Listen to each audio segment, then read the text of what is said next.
কি যে কইতাম, ঘরের মধ্যে খানি একটাও টেহা নাই। এমনে যদি হয়, এমনে কইরা কি চলন যায়? এমনে ঘর যদি খাইলে থাহে, মাস শেষে কি চলন যায়? আর যদি দুইটা তিনটা দিন টাইনা টুইনা চলন যায় তো দেখি পাশের বাড়ির ভাবির কাছে যাইয়া, কিলো ভাবি এমনি দুয়ার ধারে পয়সা রইছুন কেন? আমি খুঁজতাছি কি কইতাম গো। আর এত গি গলা লিল্লা না কইরা সহজভাবে কনসন যে কি কইতেছে, কি হইছে, কি কইতাম লো।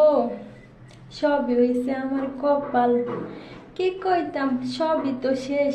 এই সংসারে আমার বিয়া বইয়া সবই তো শেষ। সংসারে কষ্ট কইরা একটা দুইটা টাহা এইখানে ওইখানে সেইখানে চুরি চেঁচড়ামি কইরা রাখছি।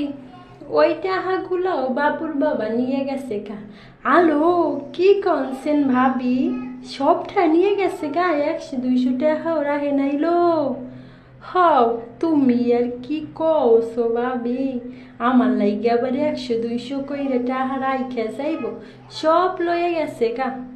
কত বড় বেহায়া বেলাজা বেড়া ভাবি, সব টাকাগুলো নিয়ে গেছে, সরম নাই। তুমি এমন করে রাখছন কেন লো?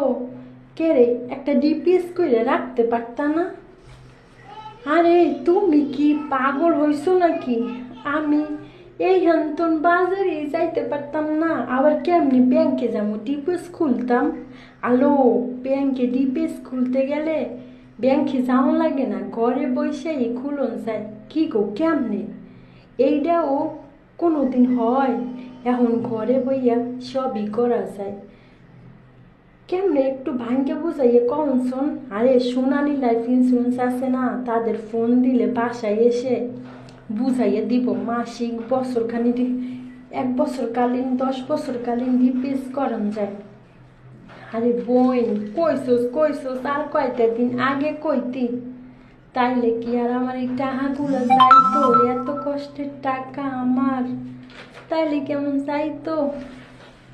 এই টাহার লাইগা আর আফসুস কইরে না। এই টাহা আমার ভাগ্যে নাই। এই না, তুই কি কইলি?